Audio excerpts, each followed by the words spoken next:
Selamat siang pemirsa, kembali dalam program Rumah Demokrasi episode 18 Agustus 2014.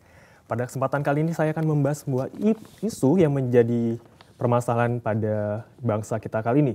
Sebuah hal yang sangat dibutuhkan oleh masyarakat namun menjadi polemik bagi pemerintah terkait anggaran negara.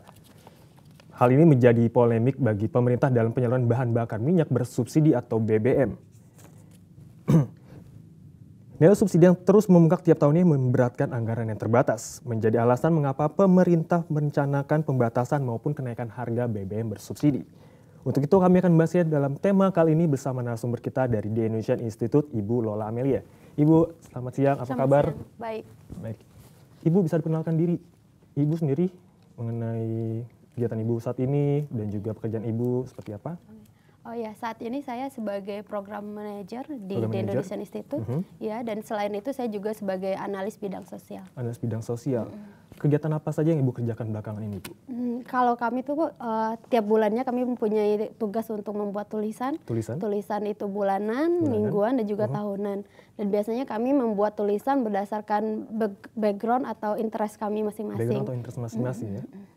Background Ibu sendiri seperti apa? Kalau saya interestnya ada di bidang sosial, maka saya akan menulis bidang-bidang atau isu-isu terkait bidang sosial, misalnya terkait BBM ini. Misalnya soal urbanisasi, konflik sosial dan sebagainya. Berapa artikel yang Ibu buat tiap bulannya, Bu? Tiap bulan itu kira-kira 3-4 artikel. 3-4 Biasanya artikel. untuk yang mingguan itu 2 artikel per bulan, kemudian yang bulanan 1 atau 2. Baik Ibu, kembali ke tema utama kita, kenaikan harga BBM atau pengendalian subsidi BBM ya. Terhitung mulai tanggal 1 Agustus sesuai dengan surat edaran BPH Migas, PT Pertamina Persero mulai mengimplementasikan pembatasan penjualan BBM bersubsidi. Bagaimana tanggapan Ibu sendiri, Bu?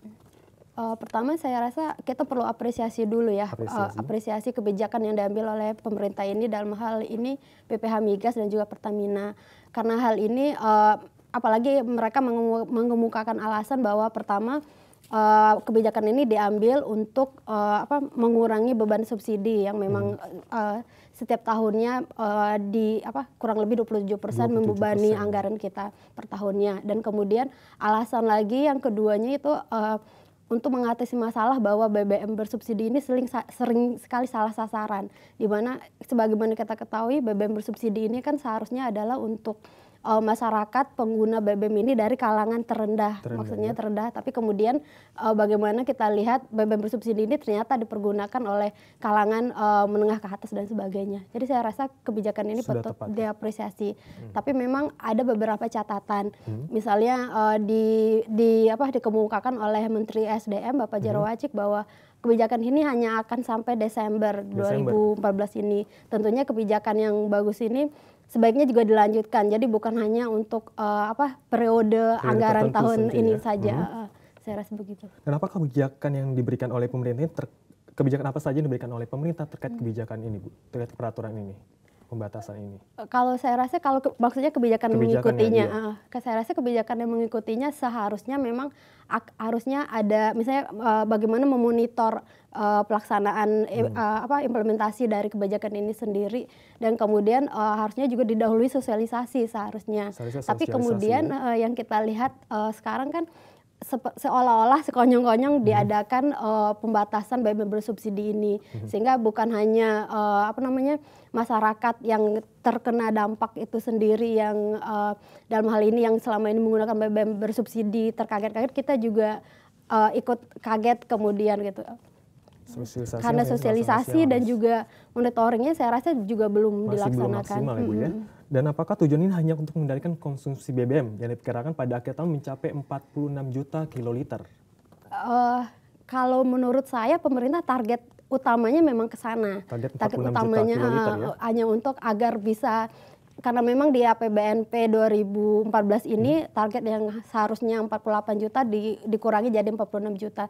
Tapi terlihat bahwa memang target pemerintah hanya ke arah sana. Tapi padahal seperti yang tadi saya katakan di awal, kalau pemerintah misalnya bisa melanjutkan kegiatan ini bukan hanya untuk mencapai target itu saja, tapi lebih ke tujuan besarnya adalah benar-benar mengendalikan atau meletakkan bahwa BBM bersubsidi ini memang adalah ke tempatnya memberikan kepada yang berhak kembali bahwa BBM bersubsidi adalah untuk masyarakat yang paling bawah, itu akan lebih baik. Dan untuk evaluasi Ibu sendiri selama 1 semester ini, Bu, bagaimana, Bu, untuk BBM bersubsidi? Sudah 1 semester lebih kita memakai BBM bersubsidi. Saya rasa kalau kita memakai BBM bersubsidi itu sudah sangat lama ya. Sejarahnya kalau saya tidak salah tahun 70-an itu kita sudah memakai BBM bersubsidi ini. Itu kemudian perdebatannya kemudian sudah sekian lama diberikan subsidi untuk BBM ini, kenapa masih harus dilanjutkan? Nah, evaluasinya memang adalah pertama itu bagaimana kemudian memberatkan APBN kita, kemudian yang kedua bagaimana ini salah sasaran. Itu adalah 2 hal evaluasi terbesar dari subsidi ini. Namun masih belum bisa selesaikan hingga sekarang juga. Dan untuk evaluasi tahun ini sendiri pada sudah 1 semester tahun 2014 ini bagaimana, Bu, untuk untuk penggunaan BBM itu sendiri? Saya rasa keputusan pemerintah kemudian melakukan pembatasan terhadap BBM bersubsidi itu setelah melakukan evaluasi bahwa terjadi peningkatan penggunaan BBM itu sendiri. Kita lihat memang ada event yang memicunya seperti Lebaran, kemudian peningkatan jumlah kendaraan dan sebagainya, itu kemudian yang memicu penggunaan dari BBM itu meningkat. Dan kemudian sebagaimana kita ketahui juga bahwa ketika penggunaan BBM meningkat, itu juga akan berdampak terhadap khususnya ke BBM bersubsidi itu tersendiri. Bagaimana kemudian misalnya masyarakat kelas menengah yang seharusnya tidak memakai BBM bersubsidi itu malah memakainya itu. Karena memang penggunaan daya demand-nya yang terlalu tinggi, kemudian mereka menggunakannya itu. Setelah sekian lama, apakah tidak ada pengawasan dari pemerintah sendiri untuk penggunaan BBM subsidi itu untuk kalangan-kalangan tertentu, Bu? Selama ini saya lihat belum ada monitoring ya yang dilakukan oleh pemerintah. Karena kita toh masih bisa melihat bagaimana ketika misalnya BBM bersubsidi itu mobil-mobil mewah misalnya masih juga mengantri yang untuk BBM bersubsidi tersebut. Jadi dan kemudian tidak ada juga, dan itu kemudian cuma jadi expose media dan sebagainya, tapi tidak di ranah kebijakan. Explore media juga sangat penting, Bu, ya. Bicara sosialisasi yang sangat penting, namun pemerintah hanya sedikit atau bahkan menurut Ibu sendiri bagaimana untuk sosialisasinya, Bu? Saya rasa hampir di semua program atau kegiatan pemerintah, apakah itu ketika konservasi dari minyak tanah ke gas misalnya, ataupun terkait dengan BBM bersubsidi, pembatasan BBM bersubsidi ini sangat kurang, atau malah kita juga tidak mendengar adanya sosialisasi tersebut gitu. Dan mungkin saya yakin SOP-nya di setiap kebijakan itu pasti sosialisasi itu adalah salah satu hal yang harusnya dilakukan, tapi kita tidak melihatnya. Padahal kalau memang penerapannya itu adalah untuk kendaraan tertentu yang biasa digunakan oleh kelas menengah ke atas misalnya, atau ketika misalnya kegiatan ini ada jangka waktunya, itu sangat penting dilakukan sosialisasi biar kemudian para penggunanya itu tidak salah waktu atau tidak salah tempat nantinya. Kalau boleh tahu, Bu, kendaraan seperti apa saja sih yang menggunakan subsidi BBM bersubsidi itu, Bu? Sebenarnya sih kalau kita lihat ada jenis jenis mobil misalnya dalam memang yang usia yang lama, tapi kemudian kendaraan umum biasanya mereka masih menggunakan BBM bersubsidi ini. Walaupun kemudian Menteri SDM mengumumkakan bahwa tidak akan ada kendala untuk para angkutan umum untuk bisa mengakses BBM bersubsidi ini. Tapi masalahnya adalah ketika tidak ada sosialisasi di mana mereka bisa mengakses BBM bersubsidi itu, ya sama saja. Misalnya mereka misalnya di Jakarta, untuk konteks Jakarta Pusat dilakukan pembatasan. Nah, tapi kan mereka tidak tahu kalau di Jakarta Pusat tidak bisa dilakukan pembelian BBM bersubsidi ini. Ibu, perbincangan kita sangat menarik, namun kita harus jeda sebentar karena pemirsa kita akan kembali setelah pesan-pesan berikut ini.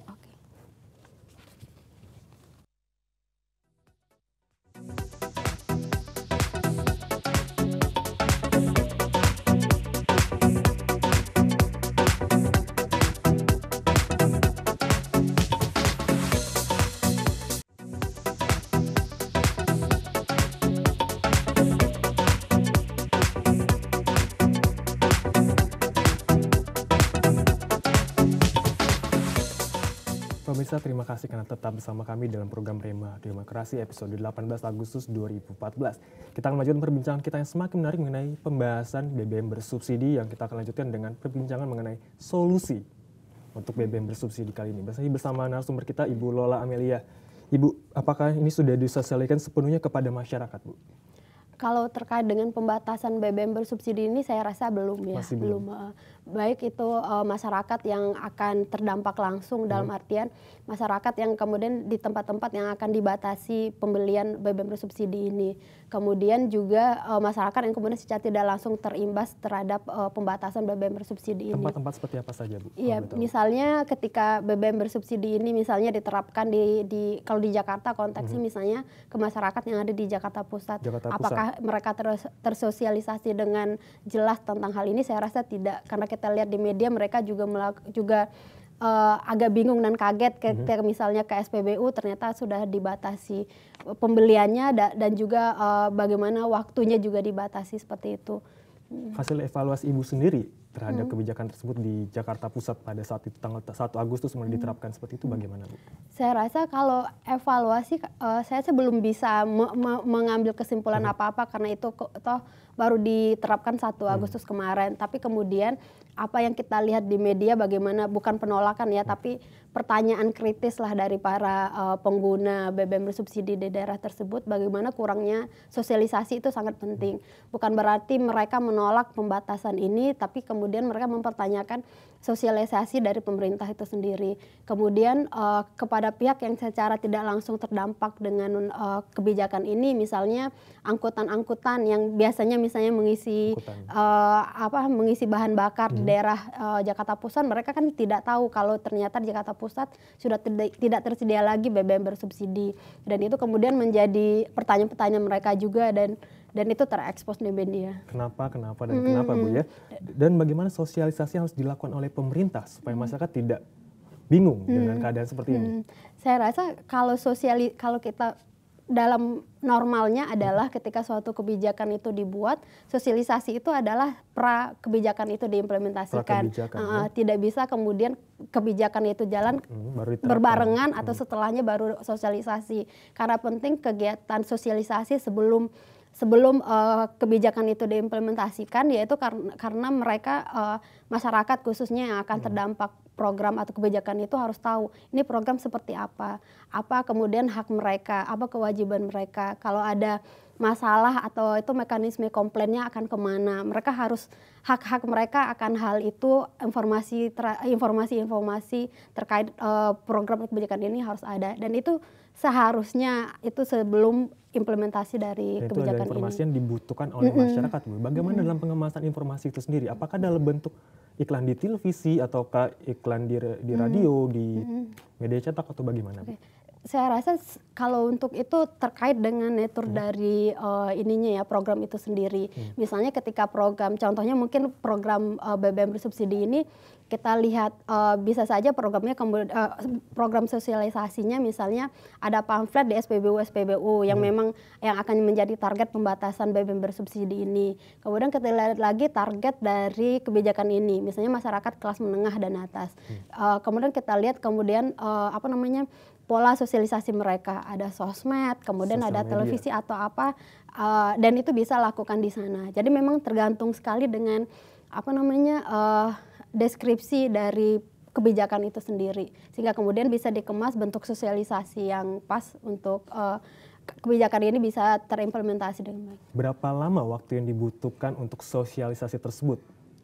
Saya rasa kita tidak bisa mematok waktu juga ya untuk sosialisasi ini, tapi saya rasa kalau 1-2 bulan sebelum implementasi itu sudah cukup, asalkan memang intens dan sebagainya. Namun bisa dikatakan apakah sudah terlambat untuk melakukan sosialisasi lagi, Bu? Saya rasa kalau saat ini bukan, mungkin namanya sosialisasi ya, kita sebut itu sosialisasi.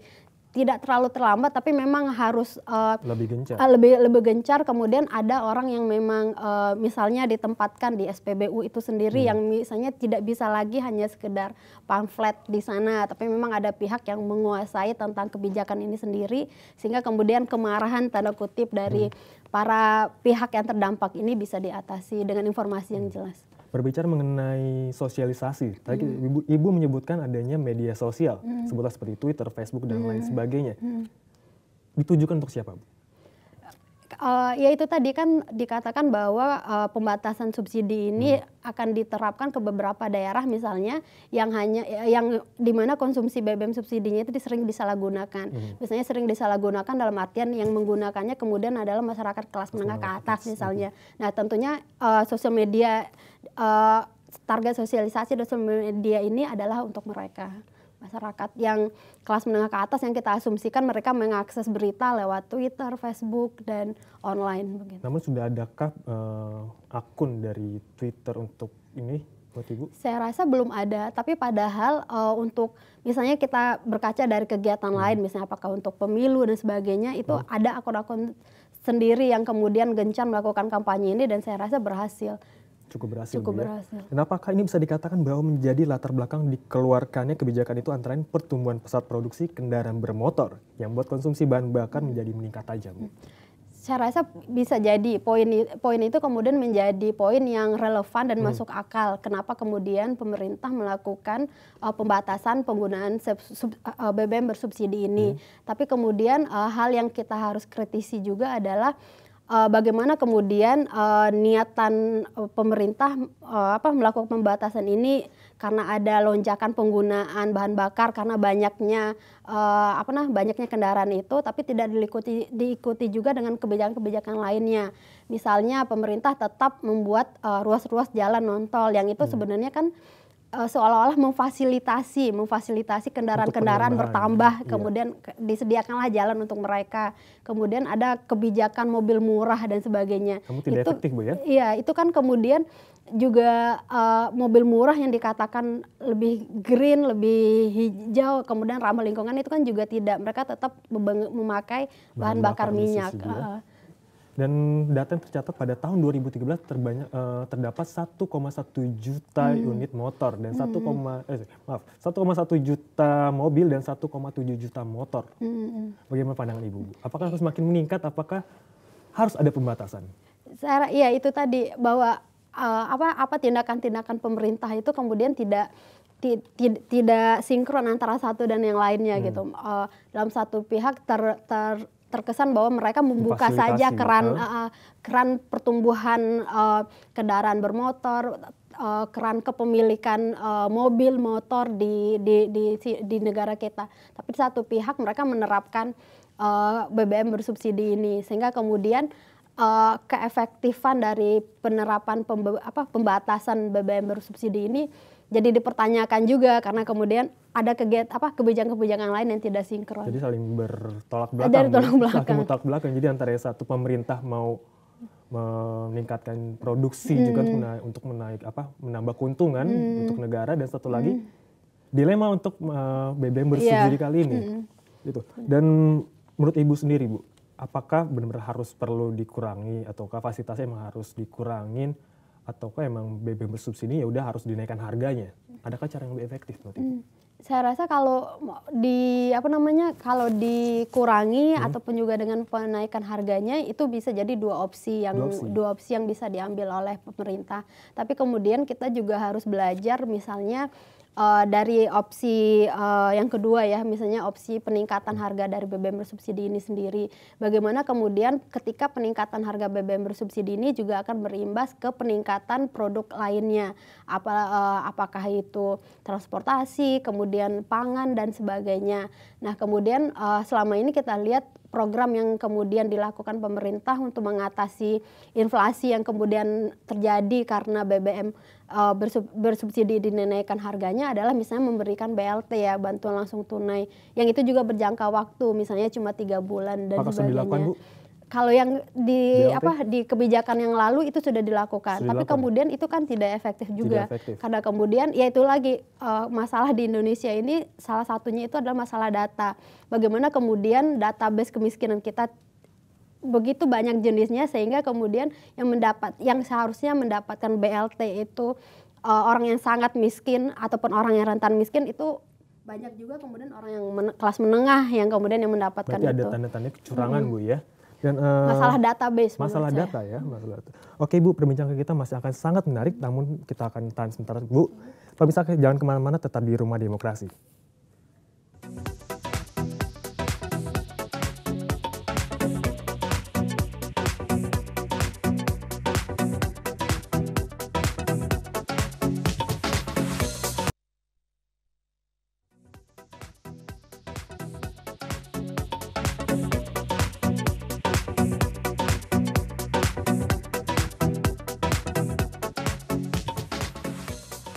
Pemirsa, terima kasih karena tetap bersama kami di Rumah Demokrasi episode 18 Agustus 2014 yang membahas mengenai BBM bersubsidi. Masih bersama saya Helmi Syami dan narasumber kita dari The Indonesian Institute, Ibu Lola Amelia. Ibu, kita lanjutkan perbincangan kita, Bu. Dan menurut sebuah artikel, Bu, konsumsi penggunaan BBM bersubsidi membengkak dan melampaui kuota. Seperti yang kita bahas tadi pada di awal segmen, 46 juta kiloliter untuk tahun ini. Apakah tahun sebelumnya pada tahun 2013 kuotanya lebih sedikit ataukah lebih banyak? Saya rasa lebih banyak tapi juga tidak signifikan. Ya kira-kira 48 atau di bawah 50 lah. Tapi tidak terlalu signifikan. Tapi dikoreksi ya. Tapi memang kemudian sebagaimana kita ketahui juga alasan dari penetapan pembatasan ini karena memang penggunaannya yang sudah berlebihan dari di tengah periode atau di semester awal ini saja penggunaannya sudah berlebih sehingga kemudian dikhawatirkan atau sering juga dikemukakan bahwa November ataupun belum nyampe Desember itu sudah habis. Itu kemudian yang menyebabkan dilakukan pembatasan penggunaan BBM bersubsidi. Dan sementara di saat yang bersamaan walaupun telah dilakukan penyesuaian harga BBM bersubsidi pada bulan Juni tahun 2013, tingginya disparatis harga BBM bersubsidi dengan BBM non-subsidi mengakibatkan migrasi penggunaan BBM non-subsidi ke BBM subsidi dan di saat yang bersamaan masih terdapat penyalahgunaan BBM bersubsidi khususnya jenis solar. Bagaimana tanggapan Ibu sendiri? Iya, saya rasa itu fakta ya yang kita lihat sekarang. Pertama, ketika disparitas harga BBM bersubsidi dan tidak itu, bagaimana kendaraan-kendaraan yang seharusnya tidak layak menggunakan BBM bersubsidi beralih ke sana, walaupun sebenarnya ada akan menyebabkan masalah sendiri ya kepada mobil mereka, tapi mereka lebih memilih BBM bersubsidi dan tidak mengindahkan akan ngerusak mesinnya atau apa. Kemudian yang kedua, masalah penyalahgunaan BBM bersubsidi itu misalnya solar. Ya itu benar sekali. Misalnya kita lihat bagaimana solar misalnya digunakan oleh nelayan. Biasanya nelayan yang bertonase kecil. Nah, bagaimana kemudian ketika solar itu disalahgunakan, kemudian misalnya ditumpuk atau digunakan untuk keperluan lain yang yang lebih usaha besar gitu, bagaimana kemudian terdampak ke perekonomian nelayan atau usaha kecil itu sendiri. Itu memang fakta yang kita lihat.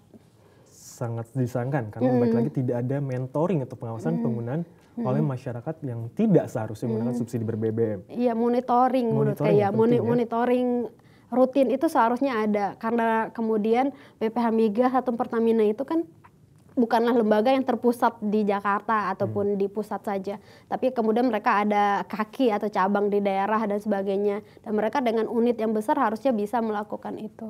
Selain PT Pertamina, apakah pemerintah ataukah ada menteri-menteri yang bertanggung jawab untuk pengawasan tersebut, Bu?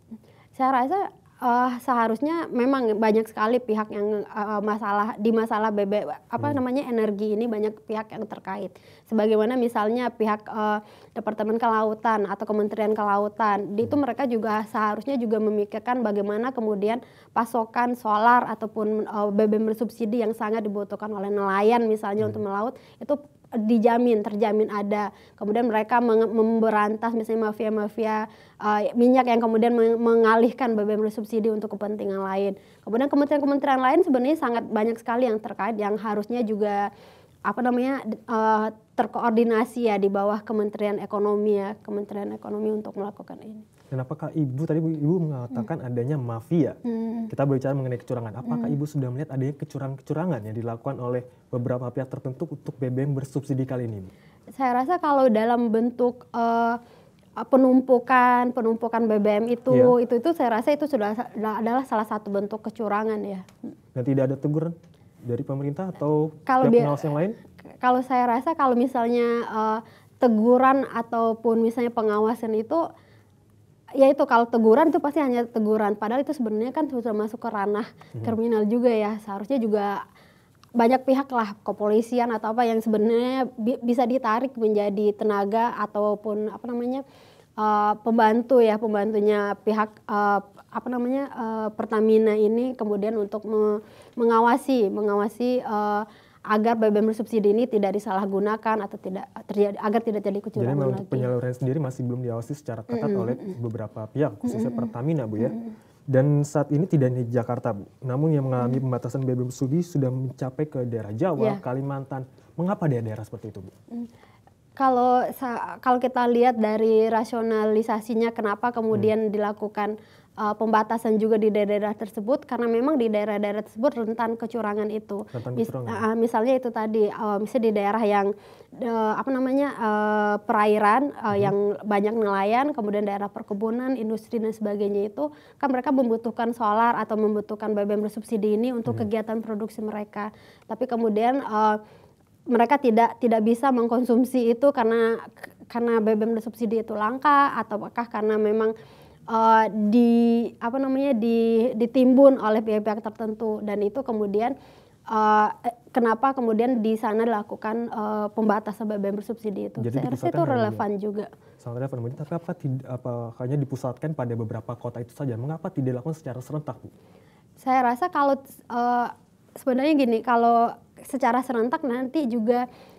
Jadi begini, kalau misalnya secara serentak dilaksanakan, tetapi di dalam suatu tempat itu sebenarnya mereka tidak terlalu membutuhkan BBM bersubsidinya itu memang sudah lancar atau seperti yang memang sesuai kebutuhannya, jadi tidak fair kemudian. Misalnya kita ambil aja contoh Jakarta aja, misalnya Jakarta Pusat dan Jakarta Barat misalnya ketika Jakarta Pusat yang kemudian selama ini memang terlihat bahwa penyalahgunaan terjadi di sana, kemudian mereka sebenarnya tidak membutuhkan BBM bersubsidi. Sedangkan di Jakarta Barat banyak angkutan umum dan sebagainya yang membutuhkan angkutan bersubsidi. Nah, kemudian tidak fair kemudian ketika dilakukan juga pembatasan di Jakarta Barat toh gitu. Sehingga kemudian sebaiknya memang saya rasa pemilihan tempat-tempat itu juga cukup tepat. Jadi sesuaikan dengan kondisi daerah tersebut. Apakah mereka memang sudah pas diterapkan kebijakan BBM bersubsidi di sana ataukah tidak.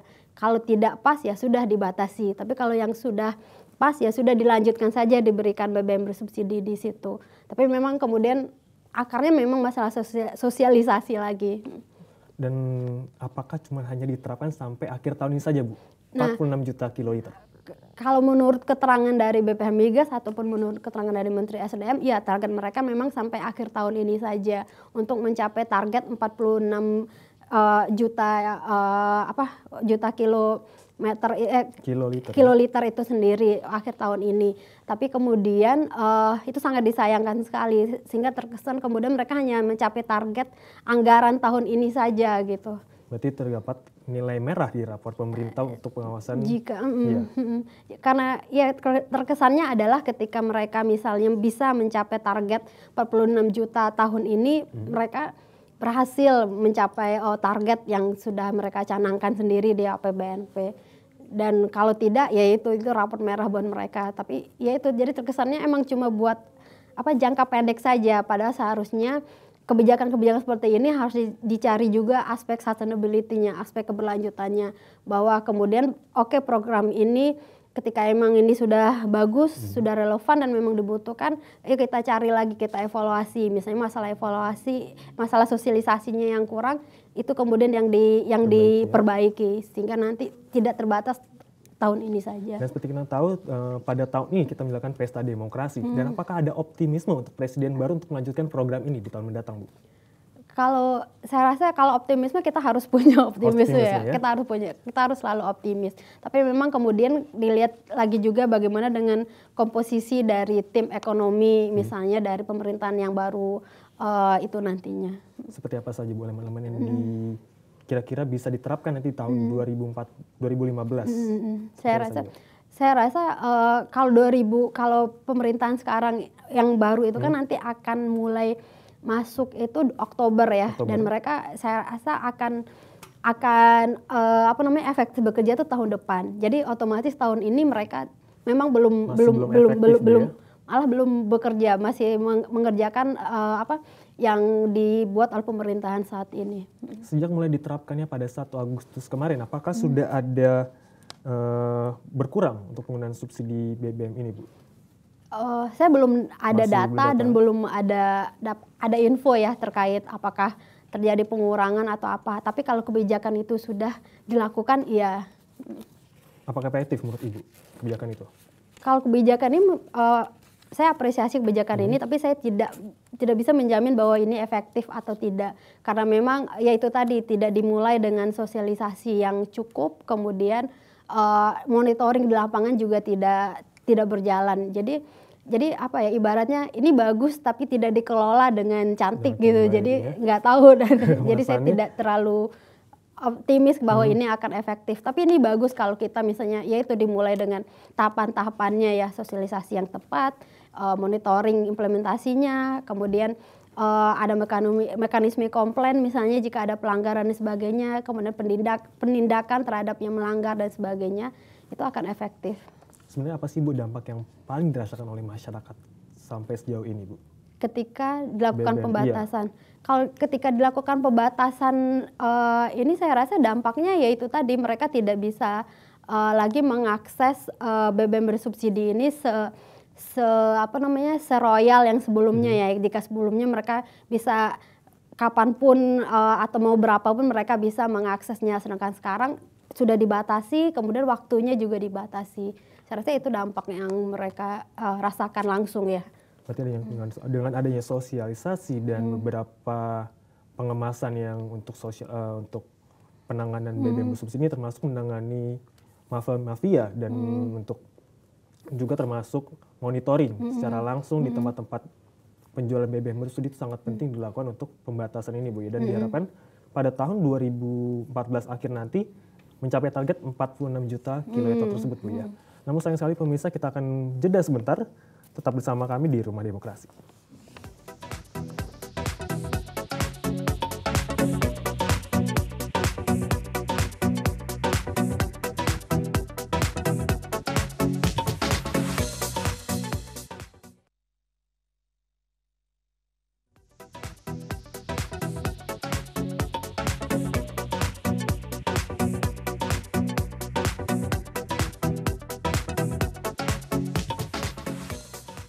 Pemirsa, terima kasih karena tetap bersama kami di Rumah Demokrasi pada episode 18 Agustus 2014. Masih bersama saya Helmi Syemi dan rekan kita narasumber kita dari The Indonesian Institute, Ibu Lola Amelia.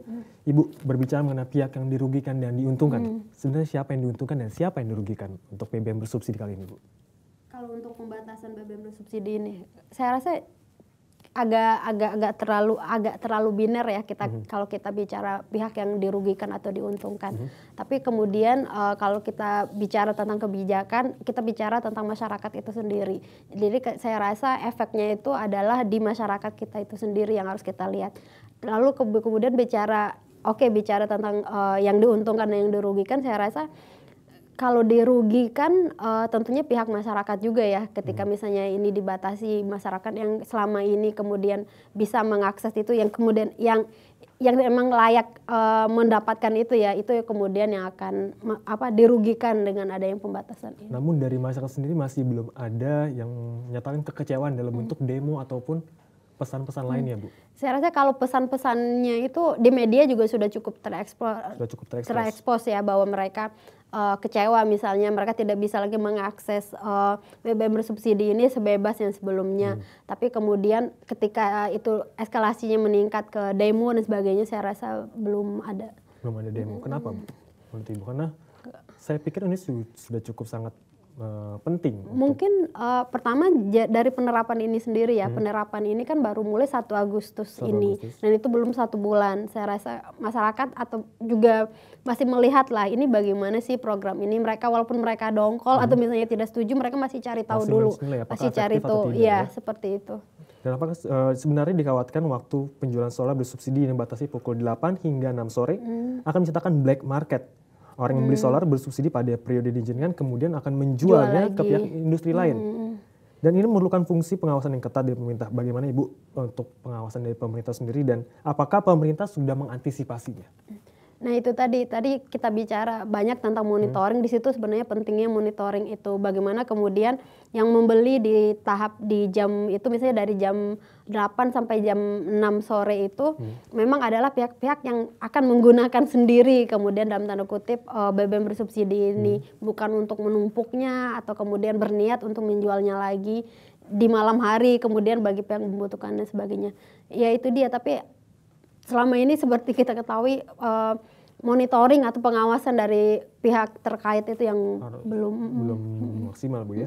Dan dengan adanya black market seperti tadi kita bicarakan, adanya ketika saya membeli BBM bersubsidi dan saya menjual dengan harga lain itu pasti kan menimbulkan namanya biaya operasional yang sangat tinggi juga nantinya. Bagaimana tanggapan Ibu mengenai biaya operasional yang semakin bengkak dengan adanya black market tersebut? Tergantung juga ya, tapi kemudian kalau biaya operasionalnya misalnya saya rasa contohnya mungkin ke alat transportasi ya, misalnya ketika alat-alat transportasi umum misalnya yang selama ini menggunakan BBM bersubsidi di mana mereka misalnya harus membeli dengan harga lebih tinggi ke pihak ke penjual ilegal misalnya dari BBM ini, tapi apakah kemudian ini berdampak ke biaya yang harus dikeluarkan? Saya rasa iya kalau dari pihak mereka ya, tapi tidak akan signifikan bagi para penggunanya. Dan apa rencana pemerintah ke depannya untuk dapat menekan BBM bersubsidi kali ini, dan apakah cara yang dilakukan pemerintah dapat terus dilakukan, dan apakah cara pemerintah sekarang sudah tepat? Kalau untuk pembatasan ini saya rasa kebijakannya tepat. Jenis kebijakannya tepat. Saya nggak bilang sangat tepat dan sebagainya, tapi tepat. Tapi kemudian implementasinya kemudian yang kita harus terus koreksi dan kritisi. Yaitu tadi bagaimana kemudian implementasi kebijakan yang sudah bagus ini tidak diikuti oleh kebijakan-kebijakan lain atau kegiatan-kegiatan lain yang seharusnya mendukung kegiatan ini. Jadi seharusnya kalau misalnya ke depan program ini atau kebijakan ini akan dilanjutkan, yaitu evaluasinya adalah mereka harus mengkoreksi kegiatan-kegiatan lain di sekitar kebijakan itu sendiri agar memang terimplementasi dengan baik. Jadi ada beberapa evaluasi seperti Ibu sebutkan, seperti ada sosialisasi dan pengawasan yang paling penting Bu ya. Dan apakah menjadi harapan Bu untuk kedepannya untuk terkait BBM bersubsidi ini? Saya rasa iya, kuncinya memang pertama gini, pembatasan penggunaan BBM subsidi ini satu kebijakan yang bagus dan tepat menurut saya, dan kemudian ke depannya menurut saya ini dilanjutkan saja, tapi memang dengan beberapa koreksi bahwa yaitu tadi ada sosialisasi, kemudian ada monitoring yang memang berjangka, kemudian yang tepat ya, kemudian penindakan dari monitoring itu sendiri. Karena kalau pengawasan saja kemudian tinggal dicatat tapi tidak ditindaklanjuti, apakah ada sanksi dan sebagainya, itu juga tidak akan berguna. Itu ya.